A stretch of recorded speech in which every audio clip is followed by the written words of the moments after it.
Hi, and welcome back to Old School. Today we'll be discussing the mental quadrant curriculum Acuity 101. Acuity is the keenness of thought, vision, and hearing, which ties perfectly with the three styles of learning: audio, visual, and kinesthetic. And it's true that if we don't actually either experience, hear, see, or read information, then we're not going to have it anywhere to recall it, to utilize it for anything.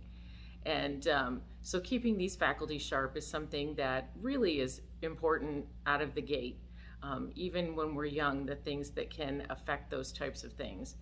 My entire schooling life, and maybe most of my adult life, I've had a photographic and phonographic memory, to the chagrin of my classmates who hated me because I didn't need to study very much and still had a 4.0.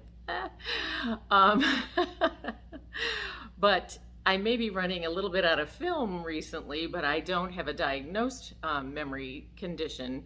But I think that there is so much you can do to keep that sharp and keep all of those faculties sharp. And that is the purpose of the mental quadrant and of Acuity 101. I believe that, there are so many things we can do to keep our mind working. It's a muscle too, and just to keep it constantly being utilized. They say in studies that we're lucky if humans use even 2% of their brain, and I'd like to be a better steward of that gray matter that I've been given. I'm a voracious reader.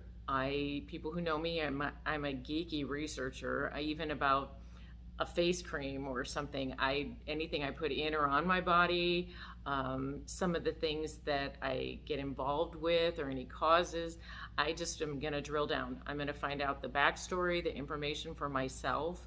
The joke recently of follow the science. Well, I believe in science, and I don't believe there's very many people in the general public that are actually following science.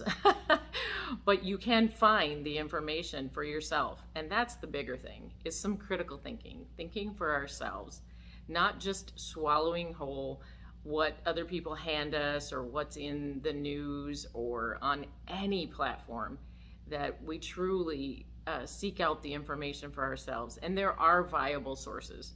I mean, I get it. Some upper education institutions are kind of putting out ideologies as well, so you have to drill down and confirm where the information's coming from. But you can find stuff out for yourself, and you can keep your mind sharp by reading, and keep your vocabulary and be articulate and be able to engage in conversation and relationships, because you're keeping your mental acuity on a good playing field.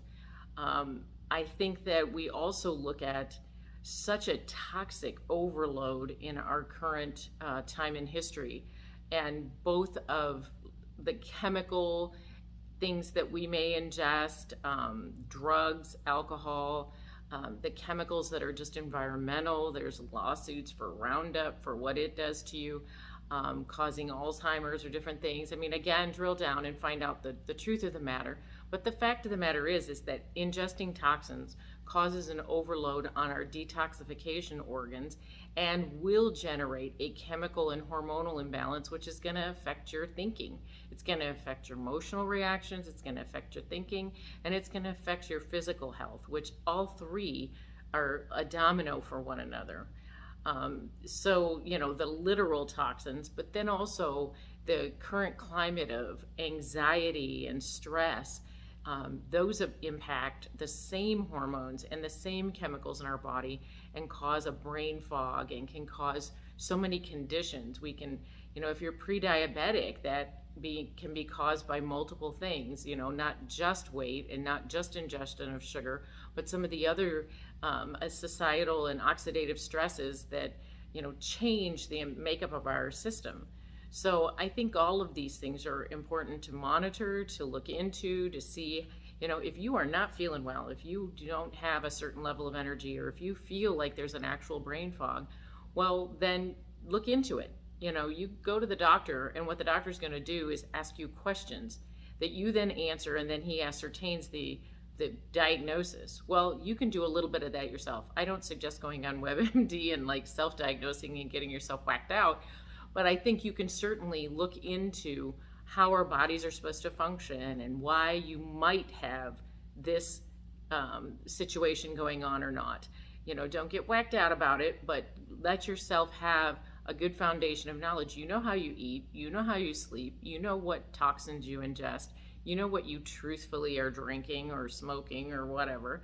So take a good look at all of those things. And so we're going to drill down on a little bit of that in Acuity 101 and just kind of see what we can do to keep our mind sharp as we move along. And I love so many things in this category. I'm just a geek.